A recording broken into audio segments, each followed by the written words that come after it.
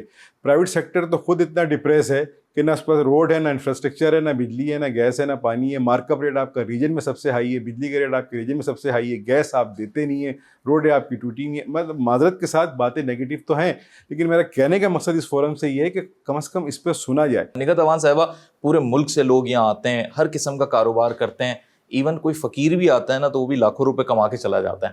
تو مجھے یہ بتائیں کہ پنجاب کو ہم دیکھتے ہیں, کے پی کو دیکھتے ہیں, کدھر بھی ہم دیکھیں, چلیں ادھر تو سی پیک بن رہا ہے, گوادر تو ویسے ہی ایک سونے کی چڑیا کہہ دیا انہوں نے, لیکن کراچی پہ کب نظر کرم ہوگا؟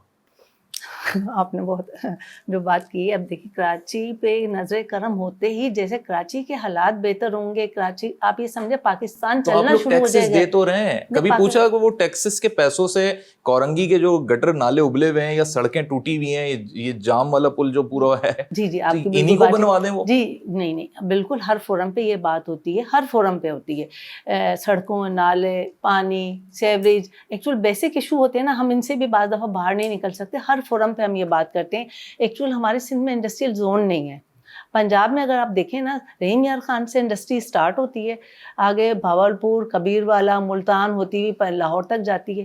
سب دونوں سائڈ انڈسٹریل زون ہے. فیصل آباد میں انڈسٹریل زونز بنے ہیں, لاہور میں بے انتہا انڈسٹریل زون ہے, قائد اعظم انڈسٹریل زون ہے, کوٹ لکھپت ہے, سندر انڈسٹریل زون ہے. اور سندر میں تو اگر آپ کا جانا ہو تو آپ دیکھیں, آپ کو یہ یقین ہی نہیں آئے گا یہ پاکستان کا انڈسٹریل زون ہے. اچھا, اتنا, یعنی کہ اس کے بعد جب ہم کراچی آتے ہیں اور دیکھتے ہیں تو رونے کو ہی دل چاہتا ہے. میں مسلم محمدی صاحب کی طرف آؤں گا. سر, کیا یہ بھی ایک وجہ ہے کہ کراچی کے جو تاجر ہیں, بزنس کمیونٹی ہے, چاہے وہ کسی بھی لیول کے ہوں, سب ایک نہیں ہیں, ڈیوائیڈڈ ہیں, چاہے وہ اسمال ٹریڈر کے نام پہ ہو, چاہے وہ کراچی چیمبر اپنی ایک سمت پہ ہو, ایف پی سی سی آئی اپنی ایک ڈائریکشن پہ ہو, سب یکجا ہو کے ایک مدعا نہیں رکھ رہے کراچی کا, جس کی وجہ سے اتنے برسوں میں 2-3 دہائیوں سے جو مسائل ہیں وہ برقرار ہیں.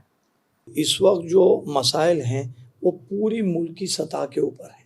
ٹھیک ہے, اس کی انٹینسٹی یا اس کی جو نوعیت ہے وہ مختلف کاروبار میں مختلف ہوگی, لیکن جو بیسک پرابلمز ہیں جس کے اندر ایک بجلی ہے یا پانی ہے یا گیس ہے. گیس کی تو ابھی پوزیشن یہ ہے کہ گیس کے صرف میرے حساب سے تو کاغذوں کے اوپر اس کے دام بڑھ رہے ہیں, لیکن گیس اویلیبل نہیں ہے.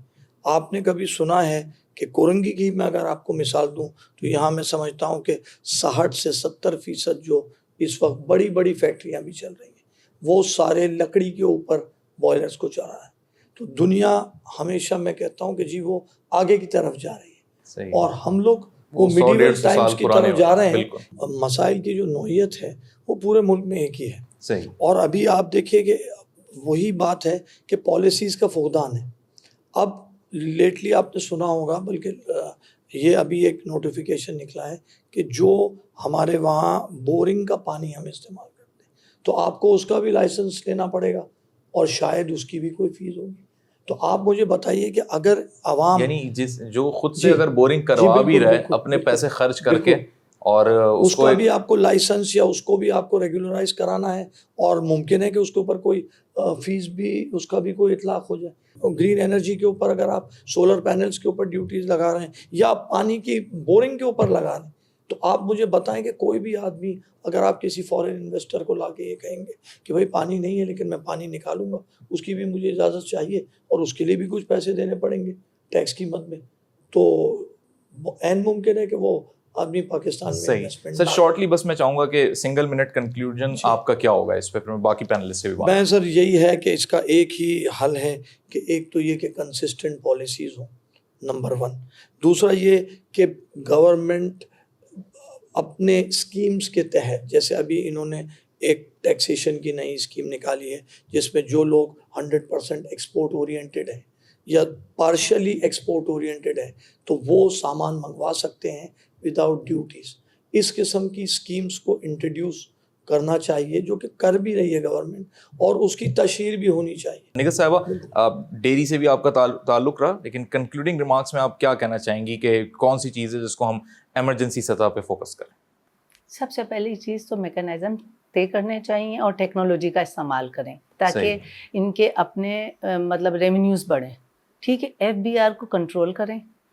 ٹیکنالوجی کا استعمال کرنے سے آپ کو بہت سارے مسئلے حل ہو جائیں گے، ٹیکسز ڈائریکٹ گورنمنٹ کے اکاؤنٹ میں جائیں گے. میں خیال ٹھیک ہے، اسی طرح ٹرانسپیرنسی بھی آ جائے گی اور وہ جو اداروں کے درمیان آپس کا کنفیوژن ہے وہ بھی کلیئر ہو جائے گا. اسی طرح کسٹم میں بھی سیم یہی میکانزم ہونا چاہیے. جوہر صاحب، پوچھ گچھ کا لفظ ہم کہہ دیتے ہیں نا، پوچھ گچھ نہیں ہوگی تو گورنمنٹ کے لوگوں کو ایسا فیل ہوتا ہے کہ جیسے انڈسٹریلسٹ نا اتنی آسانی مانگ رہا ہے جیسے کوئی پولیٹیشین مانگ رہا ہے الیکشن لڑنے کے لیے، پچھلا میرا کچھ نہیں پوچھو. لیکن حقیقی معنوں میں کیسے آپ سمجھتے ہیں کہ دونوں سائڈ پہ معاملات بیلنس بھی رہیں اور ملک ترقی کرے، کیونکہ الٹیمیٹلی ہیں تو سب ایک ہی ملک کے. دیکھیں، اس میں 2 چیزیں ہیں جو بنیادی طور پہ ہم نے اسٹارٹ کیا تھا کہ آپ کا جو ملک کی اکانومی ہے بہت زیادہ بیس کرتی ہے 67% ایگریکلچر کے اوپر. وہاں پہ کوئی فارمیشن ابھی تک کی نہیں ہوئی ہے. آج کا جو ہمارا کسان ہے، جو ہاری ہے، وہ 200 سال پرانے طریقے سے جو ہے نا وہاں پہ کاشت کر رہا ہے، جبکہ وہ سب سے بڑی سورس ہے آپ کی جو اس ملک کے اندر. خدا نہ خواستہ اگر ہمیں کوئی ایسی کوئی فوڈ کرائسس ہوئی ہے تو الحمدللہ وہاں پہ ہر وہ چیز ہے جس سے ہم اپنی ضرورت پوری کر سکتے ہیں.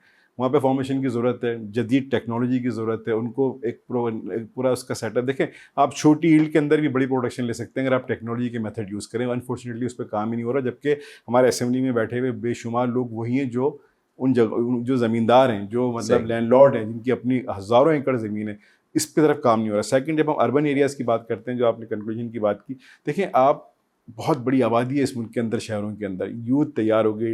ڈیموگرافک ڈیویڈنڈ آپ دیکھیں تو آپ کے پاس میرے خیال سے 18-20 سال سے لے کے 25-30 سال کے 40-45% بچے موجود ہیں، پڑھ لکھ کے گئے. اب وہ کھیتی باڑی تو نہیں کر سکتے شہر میں رہ کے، کتنے لوگوں کو بینک جاب دے گا؟ صحیح. اونلی ایک سولوشن ہے اگر آپ اکنامکس بہت بڑا ریولیوشن اس ملک کے اندر چاہتے ہیں.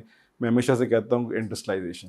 انفارچونیٹلی ڈی انڈسٹریلائزیشن ہو رہی ہے، انڈسٹری کو آپ کو کھڑا کرنا پڑے گا. میں ہمیشہ کہتا ہوں کہ ایک چھوٹی سی کاٹیج انڈسٹری بھی لگتی ہے 200 گز کے کسی پلاٹ پہ، تو 150-200 آدمی اس سے ڈائریکٹلی انڈائریکٹ منسلک ہو جاتے ہیں. اس ٹائم جو کرنٹ حالات ہیں نا ملک کے معاشی طور پہ جو پریشانی ہے وہ بیان نہیں کی جا سکتی. بہت مشکل حالات ہیں. ہمیں اس پہ خدا کے لیے ہمیں اس میں جو اس کے ارباب اقتدار ہیں جو سسٹم کو سمجھتے ہیں ان کو بیٹھ کے کوئی اس کو فوراً ریسکیو کرنا پڑے گا.